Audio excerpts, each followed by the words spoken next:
Bon, apparemment, on voudrait faire de la nouvelle ministre de l'Éducation nationale le symbole d'une caste de privilégiés à combattre. Oui, bah en fait, elle ne croit pas si bien dire parce que c'est exactement ce qu'on veut faire aujourd'hui. L'affaire Oudéa Castéra, du nom de la ministre des Sports, de l'Éducation nationale et des polémiques à tout va, eh bien oui, c'est un emblème de la déconnexion de tout un monde politique, médiatique et économique. Et cette affaire montre l'abîme qui sépare la vie des Français des privilèges de ces 0,1, peut-être 0,01 que représente la haute bourgeoisie. Et dans cette vidéo, on va vous donner des noms et des exemples bien spécifiques. Reprenons depuis le début avec un petit florilège de tout ce qui est sorti sur notre nouvelle ministre depuis sa nomination. C'est le jour 1. Amélie Oudéa Castéra est nommée ministre de l'Éducation nationale et des Sports le 11 janvier 2024, après avoir été ministre des Sports et des JO depuis la réélection de Macron. Jour 2, Mediapart révèle que la ministre, désormais à l'Éducation, a scolarisé ses enfants au lycée Stanislas, un lycée ultra réac. Et en réponse, elle déclare ça. Moi, je vais vous dire pourquoi nous avons scolarisé nos enfants à l'école Stanislas. Je vais vous raconter brièvement cette histoire. Celle de notre aîné, Vincent. Vincent qui a commencé, comme sa maman, à l'école publique, à l'école littrée. Et puis la frustration de ses parents, mon mari et moi, qui avons vu des paquets d'heures qui n'étaient pas sérieusement remplacés.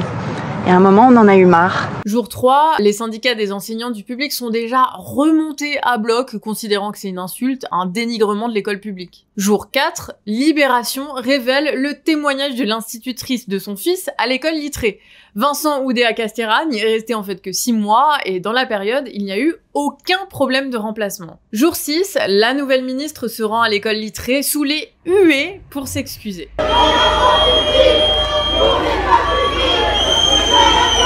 Et pour ce mensonge, les oppositions à l'Assemblée réclament sa démission. Je vous le dis, vous ne méritez plus d'être la ministre de l'Éducation nationale.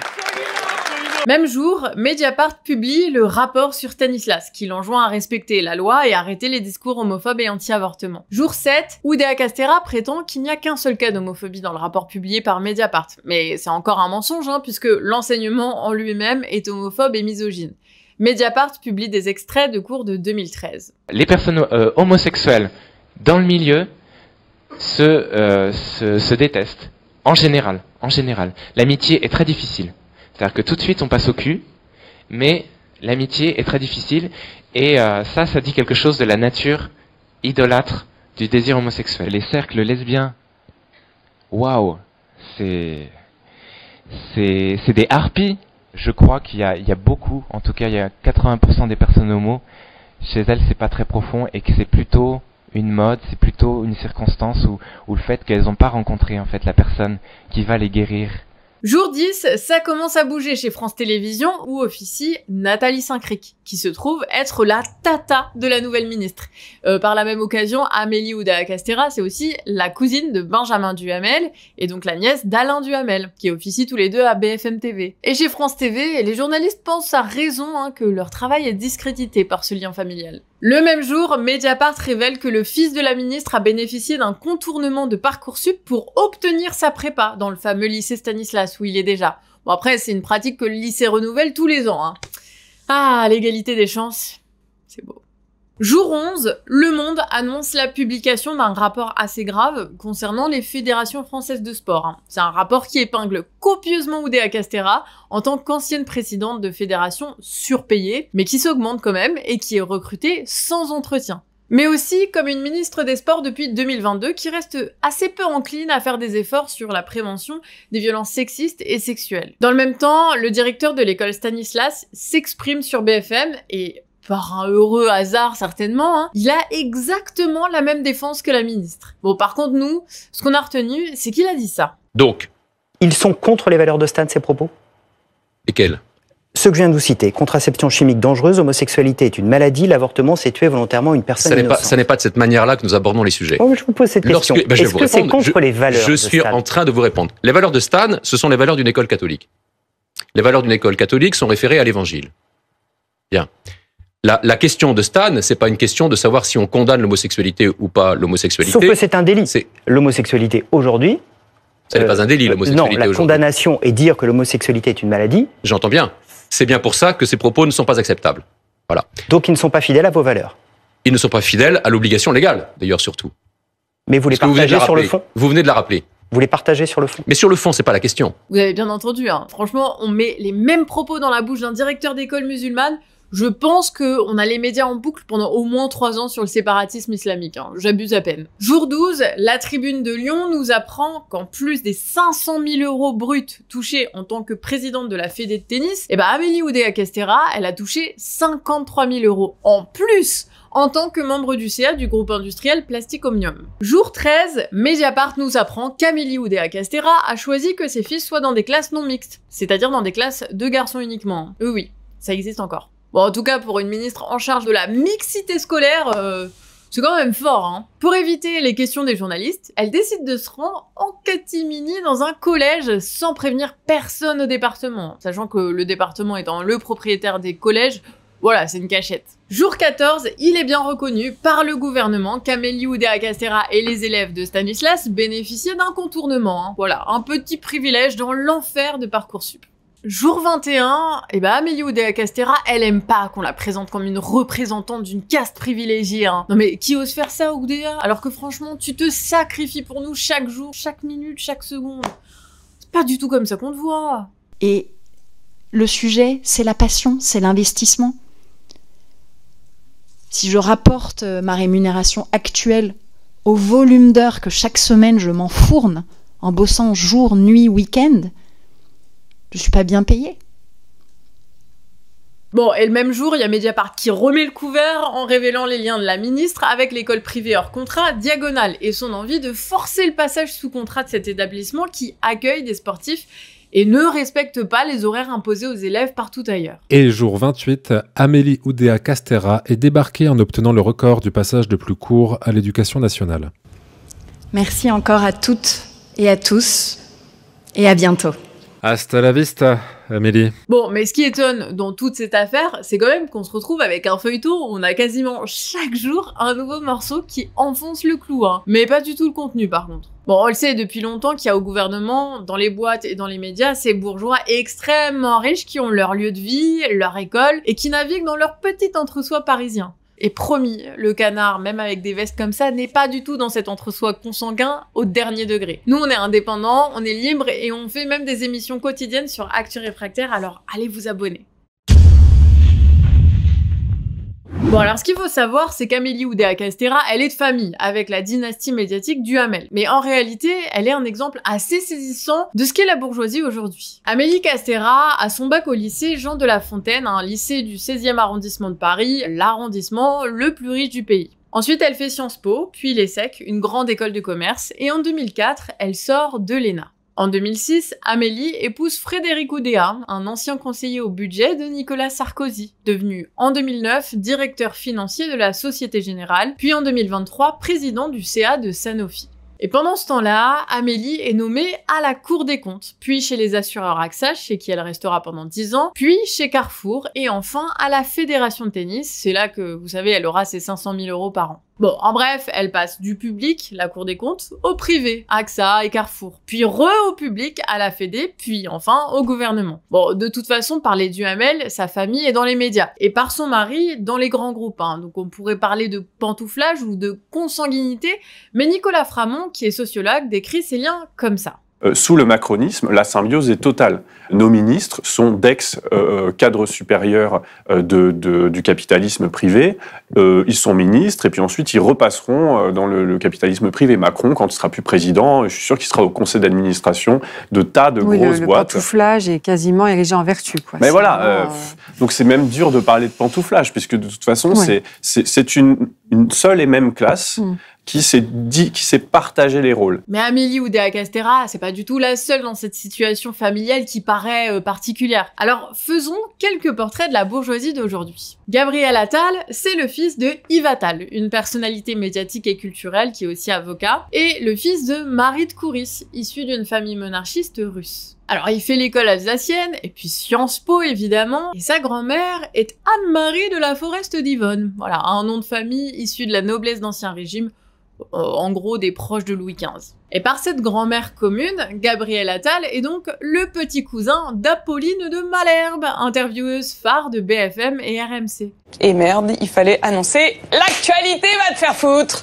Apolline, elle, est fille et sœur d'artistes, issus de la famille de Malherbe, issue comme la famille de la Forest d'Yvonne, de la noblesse d'Ancien Régime. Autre image de la grande bourgeoisie médiatique, mais dont le visage est peut-être un peu moins connu, Marc Ladret de la Charrière, le patron de Fimalac. En 2017, il aurait prêté 50 000 € à François Fillon sans les déclarer, ce qui fait que vous avez peut-être déjà entendu son nom. Bon, évidemment, c'est un énarque, il vient d'une famille issue de la noblesse, son entreprise est surtout financière, mais il a un pied énorme dans le monde culturel et médiatique. Parce qu'en 2013, Marc Ladret de la Charrière a racheté Webedia, qui possède Allociné, jeuxvideo.com, Pure Média, et qui produit notamment Michou ou Inoxtag. Tout ça fait littéralement des millions de vues, hein. Bon, mais repassons aux politiques incarnant cette bourgeoisie. Et comment ne pas parler de l'iconique Valérie Pécresse, actuelle présidente de la région Île-de-France, hein. Aujourd'hui, le sujet, c'est celui de la propreté. Moi, je veux une région propre. Et rien de tel qu'une femme pour faire le ménage. C'est la fille de Dominique Roux, ancien président de Bolloré Télécom. Elle est mariée à Jérôme Pécresse, président de la filiale énergie renouvelable d'Alstom. Voilà, donc en bref, ils ont de très belles places dans la politique et dans les boîtes. Et sachant qu'ils ont 3 enfants, je pense que vous n'avez pas fini d'entendre le nom Pécresse. Je forme des vœux pour vous tous, avec une pensée particulière pour ceux qui souffrent. On a aussi des exemples dans la sous-bourgeoisie, hein, ces gens qui défendent la bourgeoisie et tournent autour. Par exemple, il y a ce que raconte Arrêt sur Image sur la nomination dans le cabinet de Gabriel Attal de Ryan Nezar. Alors lui, c'est un haut fonctionnaire certes, hein, mais il est également le mari de Yvonne Trippenbach, la chef du service politique du journal Le Monde. Bon voilà, encore un petit cas de consanguinité, mais heureusement, elle a changé de poste depuis. Gérald Darmanin, lui, est marié avec Rosemarie de Villiers, aucun lien avec Philippe. Mais elle est directrice conseil chez Havas, une autre très grosse boîte. Et Léa Salamé, notre chère Léa, présentatrice sur France Télévisions et France Inter. Eh bien elle, si vous ne le saviez pas, elle est mariée à Raphaël Glucksmann, qui est député européen et candidat à sa réélection. Parce que oui, quand on les prend individuellement, les bourgeois, ils ont une pensée, une position sociale, c'est ce qu'on a tendance à faire. Mais Oudéa Castéra, elle nous invite à replacer les bourgeois dans un réseau. Un réseau familial d'abord. Des petits, les mini-bourgeois vivent dans l'entre-soi de leur grande cousinade au domaine familial, souvent classé monument historique. Et ceux de la noblesse d'Ancien Régime, ils ont même un nom de famille à particules, qui a une page Wikipédia, ils ont des noms de rues, et peut-être même une association pour faire connaître leur famille, leur héritage, et l'immensité de leur collection. Ils connaissent même le nom de leurs arrière-grands-parents, hein. Puis, ils ont leurs écoles, à Paris la plupart du temps. Du privé comme la désormais fameuse école Stanislas ou l'école alsacienne, mais aussi du public, comme Henri IV ou Louis le Grand. Avant 2022, ces 2 lycées pouvaient recruter les élèves sur dossier, et bizarrement, ça donnait 25 élèves issus du milieu très favorisé pour une classe de 30 élèves. Et depuis qu'ils suivent la règle commune, on est descendu à seulement 21 élèves très favorisés sur 30. Sacré effort, hein. Ouais. Bon, il y a plein d'autres écoles de ce type, hein, les Francs-Bourgeois, Claude Bernard ou Jean de La Fontaine, directement dans la capitale. Là encore, c'est l'occasion pour les bourgeois et les nobles de se mélanger. Mais qu'entre eux, hein. Encore plus dans les rallyes, vous savez, ces événements privés organisés par les parents où ils listent eux-mêmes les invités. Des invités qui sont sélectionnés pour leur appartenance aux bonnes familles et qui vont soit apprendre à adopter la bonne étiquette, soit faire des beuveries. Mais chic, hein. Chic les beuveries, ok ? Et toute la petite bourgeoisie qui boit du champagne. Et puis vient le moment des grandes écoles. Sciences Po et l'ENA, l'école nationale d'administration, évidemment. Mais aussi l'ESSEC ou HEC, des grandes écoles de commerce. Puis professionnellement, c'est au choix, dans le public ou dans le privé. Au fonctionnariat, conseil ou direction de grands groupes ou d'administration centrale. Et puis bon, on peut passer de l'un à l'autre, faire un tour dans un ministère aussi ou bien dans des médias. Et dans cette organisation, Paris Intramuros est central. Et vu les prix de l'immobilier dans la capitale, hein, d'office, la ville est une forteresse de riches qui souffre d'assez peu d'exceptions. Donc voilà, on comprend pourquoi une grande partie des écoles les plus accueillantes pour les bourgeois est à Paris. Puis les bourgeois, comme les nobles parmi ces riches, ils ont en plus leur lieu privilégié. Bon, en gros, c'est l'ouest parisien, les clubs de yacht, d'automobiles, les associations de défense du patrimoine, ou les vernissages et les galeries où ils peuvent acheter de la déco déductible d'impôts. Ce sont aussi les boutiques de luxe de l'avenue des Champs-Élysées ou de l'avenue Montaigne, les chasses à courre, les dîners mondains, les hôtels particuliers, etc. Alors quand on navigue dans ce milieu ultra privilégié issu d'une richesse produite par des milliers de travailleurs qu'on ne voit jamais, bon, évidemment qu'on veut garder cette position et qu'on n'a aucune raison d'aller chercher ses amis et sa future famille hors de ce milieu. Mais c'est pire que ça, on ne le souhaite pas. Le mélange avec le reste du peuple, la mixité, pour ces gens, c'est tout simplement mettre de l'or dans une porcherie. Évidemment, vous n'êtes pas de l'or, mais vous pouvez mettre un peu de chiffres sur les comptes du canard quand même, hein, en allant sur notre Tipeee, comme les tipeurs et tipeuses du mois dernier, qu'on remercie énormément et qui sont de l'or à nos yeux. Et une gare, c'est un lieu où on croise les gens qui réussissent et les gens qui ne sont rien. Bon, cette déclaration, c'est pas une erreur de Macron, c'est un programme politique. Un programme où tout est fait pour que ceux qui réussissent soient en grande partie les enfants de ceux qui ont réussi. Bon, et donc, qu'est-ce qui arrive à ceux qui ne sont rien? À nous? À vous? Bon, déjà, on n'a pas le pouvoir. Hein. L'Assemblée nationale française, censée représenter la population, elle contient 26 employés et 8 ouvriers, ce qui fait 34 députés, donc sur 577. C'est pas BZF, hein. Si l'Assemblée, elle représentait vraiment les catégories d'emploi, mais il serait 260 dans ce cas. Mais à l'école, on dira plutôt que les enfants de classe populaire ont moins confiance en eux que les autres. Bah oui. En fait, ils se sont tellement reclus dans leur bastion qu'on se sent exclu quand on s'y rend. Quand on se trouve confronté à des personnes qui sont riches, qui ont toutes les formes de richesse dont on parle, quand vous vous promenez avenue Montaigne, que vous rentrez chez Dior ou dans un grand restaurant, vous vous sentez intimidé. Vous vous mettez à rougir, ouais. Vous vous mettez à avoir des petites pointes d'eczéma qui viennent, vous vous mettrez à bafouiller. Voilà, le corps manifeste tout de suite cette violence symbolique de ne plus être à votre place. Et puisque leur bastion contient tous les lieux de pouvoir, bah on s'y sent pas les bienvenus et on perd ce pouvoir. Un exemple à l'Assemblée, c'est Caroline Fiat, une députée aide-soignante qui a eu le courage de se présenter et qui ensuite a été surnommée députée Bac-2 par les macronistes. Hein. Ah, ces bâtards, hein.